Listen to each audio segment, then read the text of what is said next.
no shade besides his. Now this person, this ruler, is one who is just both in his rule as well as within himself. What is the significance of this point? That it is not just external, but it's external and internal. Why? Because a ruler may be just for a period of time in order to create an impression in his followers that he is in fact a good person, to win them over. And then later you find he changes his program altogether and becomes evil. A classical example of that is the ruler of one of the countries in North Africa. When he first came into power, everybody thought, here is Omar ibn al-Khattab. He has returned. He used to go out in the night and check on the people to see what was happening. He would wear disguises and he would move amongst the people to ensure that there was no injustices going on. And he would catch people doing wrong and correct them on the spot and this type of things. He was very much, active in the community, checking on them. And they really felt this man really must be following strictly in the tradition of the righteous caliphs. However, after some time, winning over the impression of his people, as well as Muslims worldwide, Muslims were really expecting great things from this ruler. But next thing we know, he wrote a green book. A green book? What is the green book?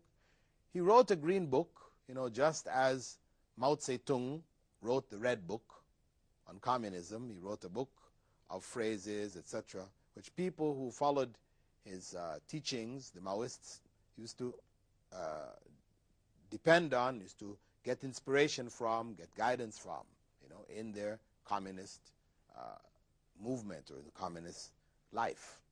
So he wrote what he called the Green Book, which combined, supposedly, Islam and socialism and communism. It was a mix. A book which contained many things which were against Islamic teachings. Furthermore, he went on to make statements which really showed a major deviation. A person who had lost it completely, really, not understanding anything really about Islam. He began to question the Quran itself. And he suggested that where Allah said in the Quran, قُلْ هُوَ اللَّهُ أَحَدٌ, say, He, Allah, is one. He said, well, this was addressed to Muhammad sallallahu alaihi wasallam. He's no longer with us, so no need for us to say, He, Allah, is one. That was Allah telling Muhammad sallallahu alaihi wasallam. So it's enough for us just to say, Huwa Allahu Ahad. He, Allah, is one. Of course, these are statements of disbelief. And scholars in different parts of the Ummah declared this ruler to be a disbeliever based on these statements. But in the beginning, he came across as a very righteous, a very good ruler and leader. This is why we said the first condition for this ruler to be truly the Imamun Adil, the just ruler, is that he must be just within himself as well as outside himself. So that what he does externally is not just a smokescreen, a means of fooling his followers in order to win them over, to win his place in their hearts, and then he goes and he does whatever he wants to do. He is the Imam who will put into place Allah's rule throughout the earth. Throughout the areas of his control, he will apply it. His justice covers all those who he rules. His decisions, his protection, his care, it will be for everybody, not for a specific group and ignoring others. It will be truly just. Furthermore, his justice will lead him to repel oppression. Wherever there is any oppression or any wrong going on within the country, he will try to stop it. He feels it his duty to stop it. As Allah had the Prophet Muhammad ﷺ say, "Man ra'a minkum munkaran falyughayyir biyadi." Whoever amongst you sees evil should change it with his hands. وَإِن لَمْ يَسْتَطِعْ فَبِلِسَانِهِ. And if he's unable, then he should do so with his tongue. And this ruler who has the ultimate authority in his hands, it is not enough for him to merely speak out against the wrong that he sees. He must stop it with his hands, meaning that he must prevent it from taking place.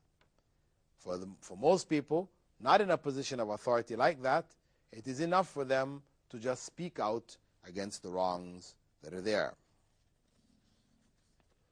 Furthermore, he will implement Allah's laws over his creatures.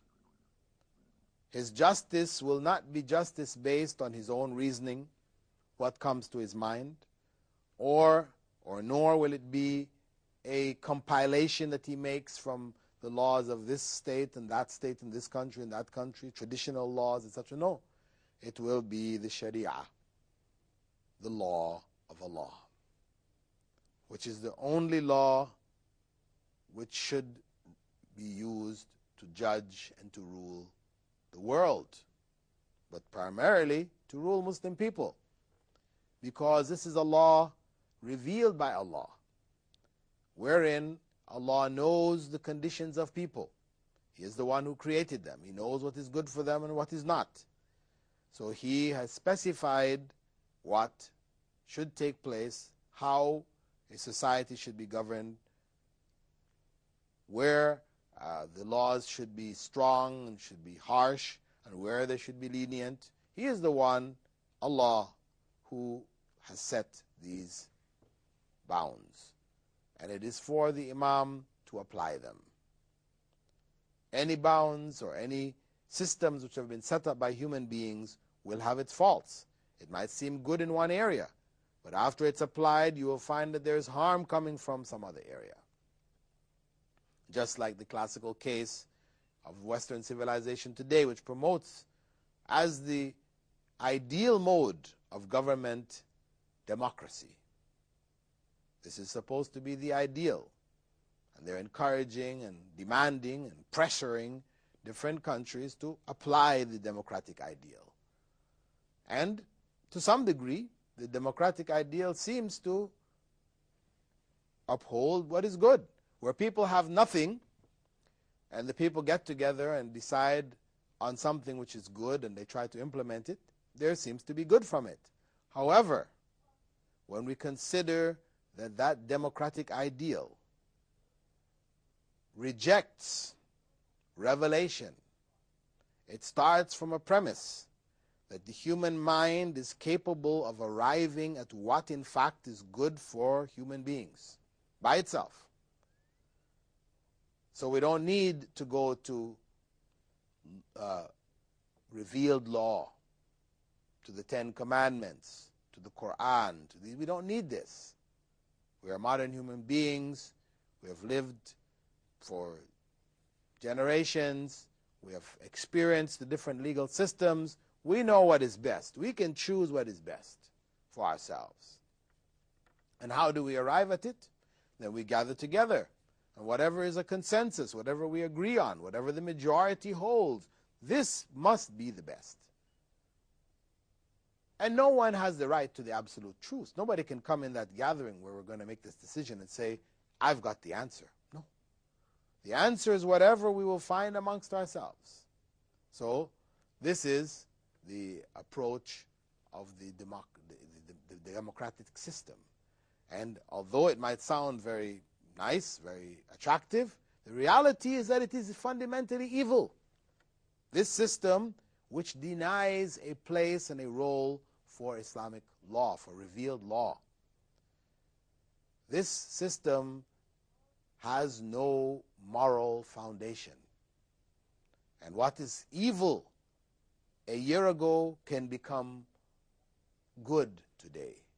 And what was good a year ago can become evil today. That is the nature of that system. Whereas the divinely revealed system is one which knows no change. It is fixed. What is evil will always be evil. What is good will always be good.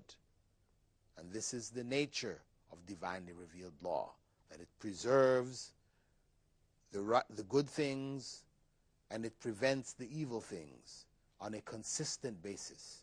It is not changing with the changes of times or people's desires or their inclinations. It is fixed. It gives stability to the society. With that, dear viewers, I'd like to thank you for being with us in this segment of our program, Those in the Shade of Allah. And I hope that you will continue to follow this program throughout its episodes as we continue to see what Prophet Muhammad sallallahu alaihi wasallam advised us regarding the best groups to be among, so that we will earn for ourselves the shade of Allah's throne on a day when there will be no shade. With that, dear